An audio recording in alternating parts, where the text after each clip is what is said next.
It started with a text message, a simple notification that pinged on my wife Sarah's phone late one Saturday night. We were on the couch, watching a movie, the same way we'd spent hundreds of Saturdays over our 10 years of marriage. She glanced at it, a flicker of something I couldn't quite name crossing her face, before she quickly flipped the phone over. "Just work," she mumbled, but her smile didn't reach her eyes. That was the first crack in the perfect picture of our life. For 10 years, I thought we had it all. A beautiful home, 2 amazing kids, and a love I believed was unshakable. I was a software engineer, a man who dealt in logic and code, feelings, instincts. They were variables I didn't trust. But that night, a new line of code started running in my head, a subroutine of doubt that I couldn't debug. Over the next few weeks, the small cracks became fissures. Sarah, who always shared every detail of her day, became vague. Our late nights at the office grew more frequent. She was a graphic designer, and I knew her job could be demanding, but this was different. She started guarding her phone like it was a state secret. She changed her password, something she'd never done before. When I'd walk into the room, she'd quickly close her laptop or end a hushed phone call. I tried to talk to her, to ask if everything was okay. She'd just laugh it off, tell me I was being paranoid, that I was imagining things.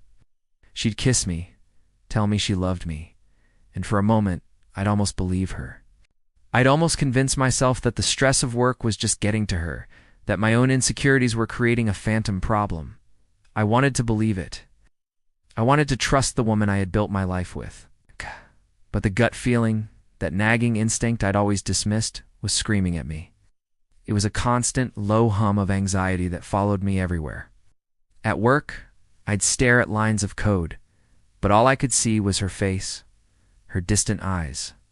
I started losing sleep, replaying every strange moment, every clipped response, every forced smile.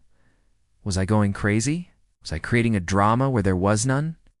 I felt like I was standing on a cliff, with the logical part of my brain telling me to step back, to trust her, while my instinct was yelling at me to look down. My friends told me I was overthinking it. "Sarah adores you," they'd say. "You guys are the perfect couple."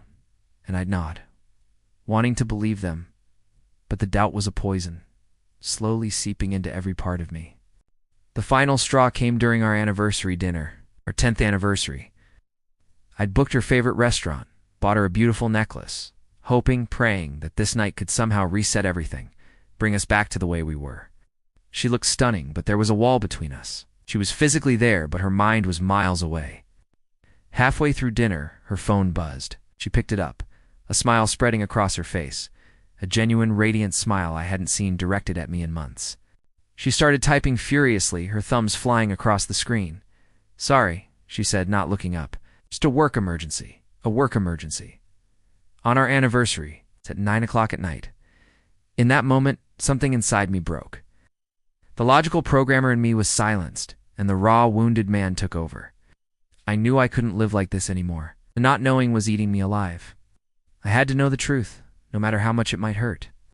That night after she fell asleep, I did something I never thought I would do. My hands were shaking. My heart was pounding so hard I thought it would break through my ribs. I picked up her phone. It felt heavy, like a bomb I was about to detonate. I tried her old password. Denied. I tried our kids' birthdays, our anniversary date. Nothing then. A thought struck me. I typed in the name Mark. He was her new work colleague, the one she mentioned constantly, the one whose name always seemed to be attached to her late nights. The phone unlocked. My stomach dropped. I felt sick. The screen opened to her messages, and there it was. Everything. A whole world I never knew existed. Texts, not about work projects, but about secret meetings, about feelings, about a future that didn't include me. There were messages about their lunch dates, their business trips that were actually weekend getaways. There were photos, pictures of them together, laughing, holding hands, looking at each other the way she used to look at me. The messages were a brutal, devastating confirmation of my deepest fears. "Can't wait to see you tomorrow. Read one from him. Today was hell without you." Her reply. "I know," counting down the minutes. "Feel more alive with you than I have in years." Each word was a punch to the gut. I scrolled and scrolled, a morbid curiosity compelling me to see the full extent of the betrayal. They had been seeing each other for 6 months. 6 months of lies, of secret glances, of stolen moments while I was at home, trusting her, loving her. The programmer in me saw the pattern, the timeline, the cold, hard data of deceit. The husband in me just felt a hollow, all-consuming pain. It was all there, laid out in black and white. Every late night, every vague excuse, every little lie. My instinct hadn't been wrong. It had been my only ally, a silent alarm trying to warn me of the fire that was burning my life to the ground. The next morning, I felt strangely calm. The anxiety and uncertainty were gone, replaced by a cold, hard clarity. I didn't yell, I didn't scream, I just waited for her to wake up. I sat at the kitchen table with her phone placed in front of me. When she came downstairs, smiling and asking what I wanted for breakfast, the casual domesticity of it all was sickening. She saw the phone, and the color drained from her face. Her smile vanished. She knew, "What is this?" I asked, my voice flat, devoid of emotion. She tried to deny it at first, the same old lies, the same tired excuses. "It's not what it looks like," she stammered. But this time, I wasn't buying it. I had the proof. I had followed my instincts one last time, and they had led me straight to the devastating truth. The confrontation was ugly. The truth, when it finally came out, was a torrent of confessions and justifications. She cried, she apologized, she said it was a mistake, that she didn't know what she was thinking. She said she felt neglected, that our spark had died. She tried to blame me, to blame our routine, to blame anything but her own choices. But I wasn't listening to the excuses anymore. I was listening to the echo of her typed words. "I feel more alive with you. I realized the woman I married, or the woman I thought I married, was gone.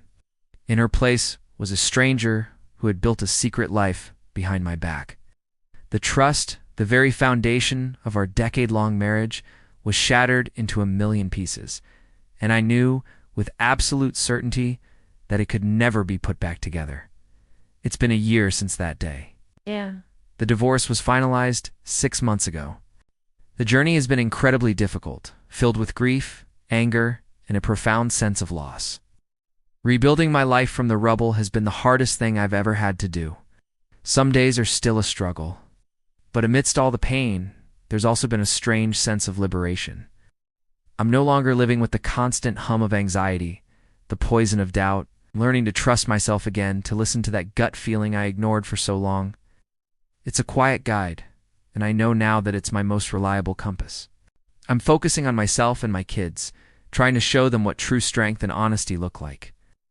I don't know what the future holds, but for the first time in a long time, I'm facing it with clarity, not fear.